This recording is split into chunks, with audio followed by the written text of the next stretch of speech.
Picture a woman standing in line in Moscow in the winter of 1989. She has been standing there for 4 hours.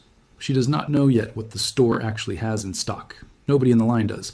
That is the point. In the Soviet Union, a queue itself was information. If people were lining up, something worth having must have just arrived, so you joined first and asked questions later. By the end of the 1980s, ordinary Soviet citizens were spending an estimated 30 to 40 million hours a year standing in lines just like hers. Not shopping, waiting.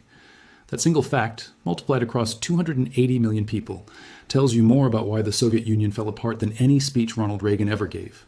Most retellings of this story start with presidents and spies. Reagan's military buildup, the CIA's covert operations, the tanks outside the Kremlin in 1991. Those things happened, and they mattered. But they are the surface of the story, not the foundation. The foundation was much smaller and much stranger. It was a bar of soap that wasn't on the shelf. It was a factory manager who quietly started keeping 2 sets of books. It was a price tag that had not changed in decades, while the value of what it was attached to had completely dissolved. Today, I want to walk you through the collapse of the Soviet Union from the ground up, not from the top down, not through the eyes of Gorbachev or Reagan, but through the eyes of the system itself, the actual daily machinery of Soviet life, and how that machinery seized up, piece by piece, until the whole structure came apart. Because once you understand it this way, you stop seeing the Soviet collapse as a single dramatic event. You start seeing it as a slow-motion engine failure that had been running for 30 years before anyone in the West noticed the smoke. Let's start with something almost nobody talks about: the 2 economies that existed inside the one economy. On paper, the Soviet Union had a single-planned economy run by Gosplan, the state planning committee, which set output targets and prices for millions of goods. In reality, by the 1970s, there were 2 economies running side by side. The official one, built on state prices that were frozen by decree, sometimes for 20 or 30 years at a stretch, and a shadow economy built on barter, personal connections, and outright black market trading that filled in everywhere the official system failed. Economists later gave this shadow system a polite name: blat, a Russian word roughly meaning favor-based exchange. If you needed a plumber, a decent pair of shoes, or a spare part for your car, you didn't go to a shop. You went to someone you knew, who knew someone who worked at the factory that made it, and you traded something of equal value: cognac, theater tickets, a favor owed from years before. By some estimates, this informal economy accounted for a significant share of real economic activity in the Soviet Union's final decade, even though it appeared nowhere in the official statistics Moscow proudly published to the world. Think about what that means for a moment. The government that claimed to have engineered the most rational, planned economy in human history was, in practice, being quietly propped up by an underground barter network that its own ideology insisted shouldn't need to exist. That's not a footnote. That is a 5-alarm warning sign, and it had been flashing since long before Gorbachev ever took office. And this shadow system had its own hierarchy of specialists, people the culture half-jokingly, half-admiringly called fixers. A good fixer in Leningrad or Kiev could get you a hospital bed with a real doctor's attention, a university placement for your son, or a decent apartment, none of which technically had a price because in a socialist state, none of them were supposed to be for sale. But everything, in practice, was for sale. It just wasn't sold in rubles. It was sold in favors, in access, and who owed whom, which meant the real currency of Soviet life by the 1980s wasn't money at all. It was connections. And that is a currency only the already connected can spend. Now let's talk about prices, because this is where the rot becomes almost mathematically visible. In a market economy, prices move. When something becomes scarce, its price rises, which tells producers to make more of it and tells consumers to use less of it. It's a clumsy system, but it's a feedback loop. The Soviet Union deliberately destroyed that feedback loop. Prices were fixed by a small planning bureaucracy that, by the mid-1980s, was reviewing something like 1% of all prices in the entire economy in any given year. Everything else just sat there, frozen, disconnected from actual supply or demand. So what happens when a price is frozen too low? The product vanishes from shelves because everyone wants it and nobody has an incentive to make more of it. And what happens when a price is frozen too high? The product piles up in warehouses, unsold, unwanted, rotting in some cases, while people 20 miles away are going without. Both of these things were happening simultaneously all across the country for decades. There's a joke Soviet citizens used to tell each other in the queue, half bitter and half proud of their own dark humor. A man walks into a shop and asks the clerk, "You don't have any fish?" And the clerk answers, "You've got the wrong shop, comrade. Here, we don't have any meat. The shop across the street is the one that doesn't have fish." That joke isn't just funny. It's a perfect economic diagnosis, delivered by people who lived inside the failure every single day, long before any Western economist wrote a paper about it. Now, here's where it gets even more revealing. If shortages were just about production, you'd expect the shelves to be predictably empty of everything. But that's not what happened. Shortages in the Soviet Union were selective, almost surgical, and that selectivity tells you something crucial about how the whole system was rigged from the inside. Meat, butter, sugar, soap, coffee, chronically scarce for the general public. But there was another distribution channel entirely, one most Western textbooks barely mention: closed stores, special shops, invisible from the street, stocked with Western goods, good meat, real coffee, imported clothing, accessible only to Communist Party officials, senior factory managers, and their families. You didn't need money to shop there so much as you needed status. A member of the elite bureaucratic class could walk past the 4-hour line through an unmarked door and buy the exact same items the person in line had been waiting for since dawn. This is the detail that, in my opinion, deserves far more attention than it usually gets. The Soviet Union did not just fail to deliver equality. It built an entire parallel infrastructure to hide its failure to deliver equality from the very people the ideology claimed to serve. And ordinary citizens knew about it. Everyone knew someone who knew about the special stores. That knowledge sat in the back of millions of minds for decades, a quiet, corrosive proof that the system's founding promise was not being kept by the very people enforcing it. And it wasn't only stores. Access stratified almost every part of daily life. Which hospital treated you, which school your children attended, which sanatorium you were sent to for your summer holiday, even the size and location of your apartment. All of it quietly ranked by your position in the party hierarchy, rather than by anything resembling merit or need. A country that had abolished private property in principle had, in practice, replaced it with something arguably harder to challenge, because you couldn't point to a deed or a bank account and call it unfair. You could only point to a door you weren't allowed to walk through, and doors like that are much harder to put on trial. Let's widen the lens for a moment and look outside Soviet borders, because the contrast with the neighboring communist states is genuinely illuminating. Take East Germany. East Germans could watch West German television. It wasn't officially allowed, but it also wasn't seriously stopped, because the signal simply crossed the border whether the government liked it or not. So every evening, East German families watched advertisements for products they could never buy, and watched news broadcasts describing a standard of living they could see, in real time, was not their own. Meanwhile, they were driving a car called the Trabant, a vehicle made largely of a resin-reinforced plastic because steel was too scarce to spare, with a waiting list that in some cases stretched over a decade. You could order a Trabant on the day your child was born and be handed the keys around the time that same child started secondary school. Multiply that gap between what people were promised and what people could see with their own eyes across every Soviet satellite state, and you start to understand why 1989 detonated as fast as it did once the lid came off. It wasn't that people suddenly discovered communism had problems. They had known that for their entire lives. It's that the wall protecting the illusion, quite literally in Berlin's case, finally came down, and the comparison became impossible to unsee. There's a similar, quieter story in Poland worth mentioning here. By the early 1980s, Poland's own economic crisis had grown so severe that ration cards were required to buy meat, and even then the ration itself frequently wasn't available at the appointed shop on the appointed day. It was in this exact atmosphere of empty shelves and broken promises that an electrician named Lech Walesa helped organize Solidarity, the independent trade union movement, at the Gdansk shipyards. Solidarity is usually remembered in the West purely as a political and religious phenomenon, tied to the Catholic Church and to Pope John Paul II. And that framing isn't wrong. But its founding demands in the summer of 1980 were overwhelmingly economic first.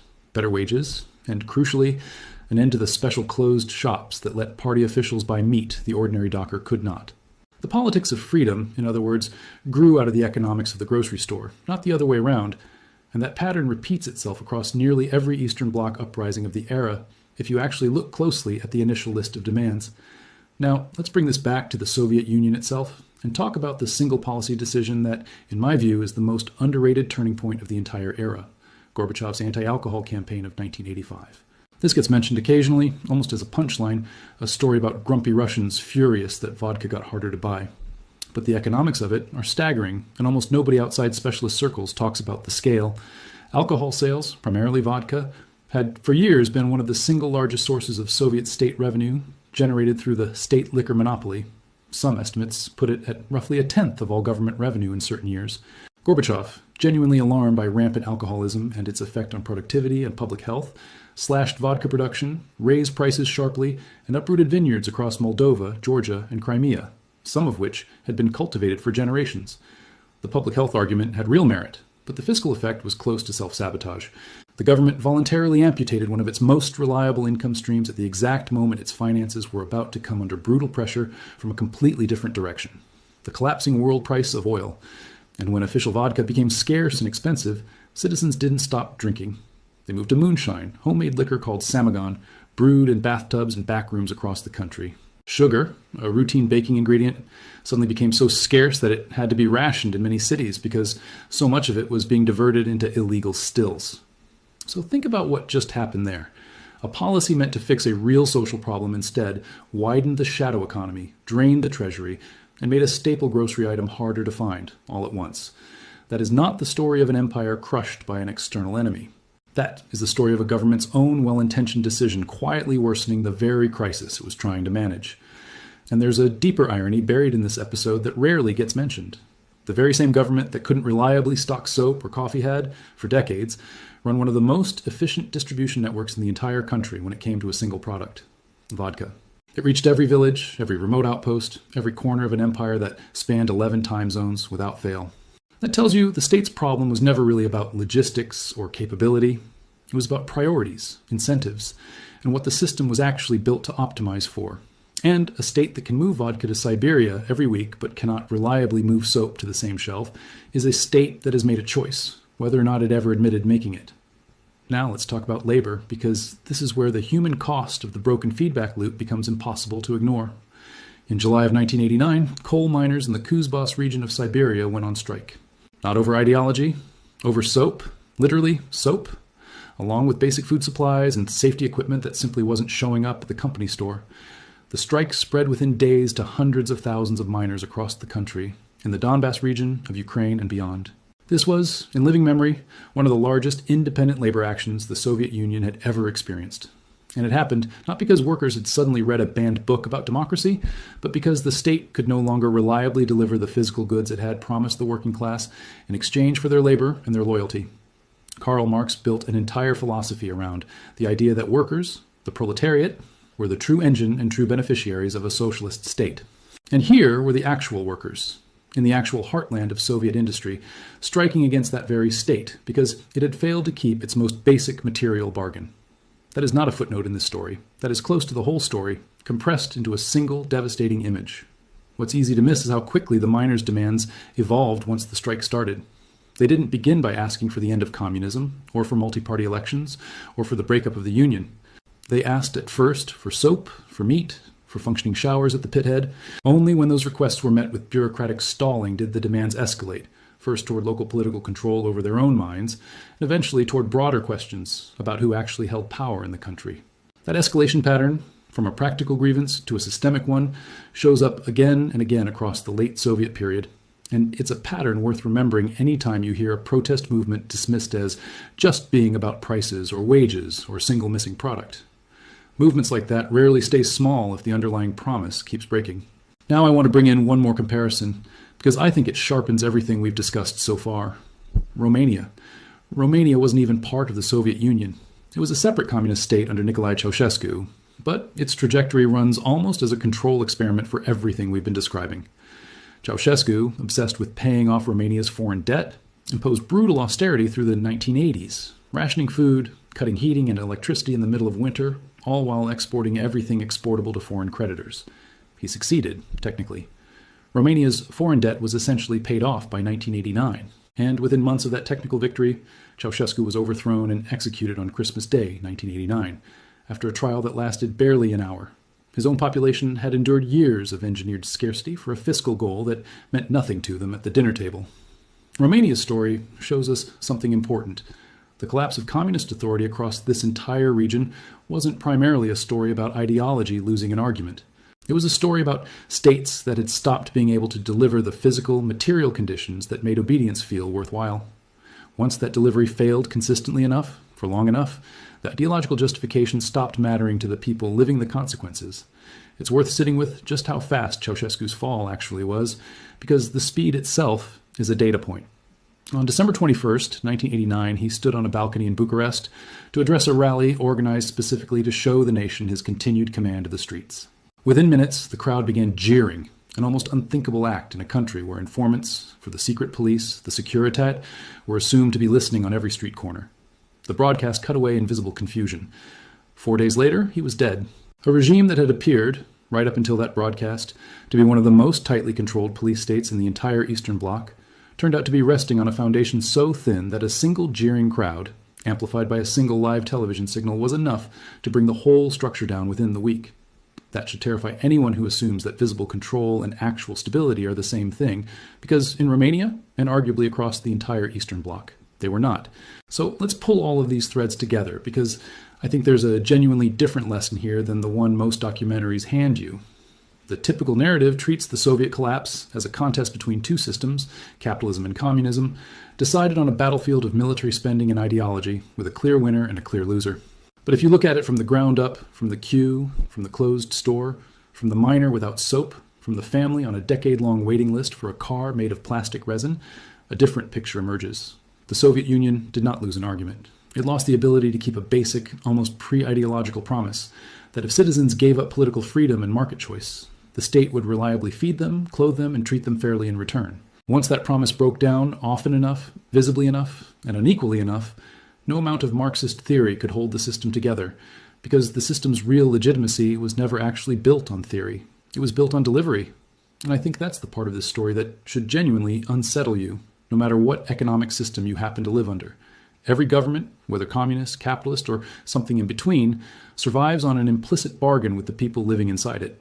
Obey the rules, and the system will deliver something real in exchange. Security, opportunity, a fair shot, a functioning grocery store shelf. The Soviet Union is a warning about what happens when that bargain quietly stops being honored. Not all at once, but gradually, invisibly, one frozen price and one empty shelf at a time, until an entire population simply stops believing the promise was ever going to be kept. And maybe the most useful way to close this out is with a question rather than a conclusion. Every functioning system, a country, a company, even a friendship, runs on some version of this same quiet bargain. Keep showing up, keep delivering, and trust holds. The Soviet Union teaches us that trust doesn't usually collapse in one dramatic moment, no matter how the history books like to package it. It leaks out slowly, cue by cue, broken promise by broken promise, until one day there's simply nothing left to leak, and what looked like a sudden collapse to outsiders was, to the people who lived it, the most predictable thing in the world.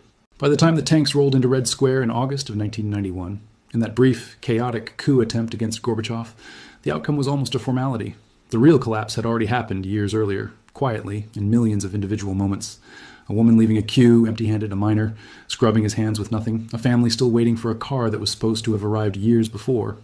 History books need a date, so they gave us December of 1991.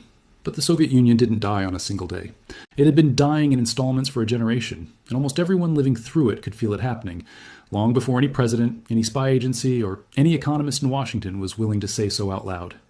If this angle on the story resonated with you, the queues, the closed stores, the miners, the plastic cars, let me know in the comments which detail surprised you most. And if you want more deep dives that skip the textbook version of history and go straight to the human details underneath it, subscribe, because that's exactly what this channel is built around. Thanks for watching, and I'll see you in the next one.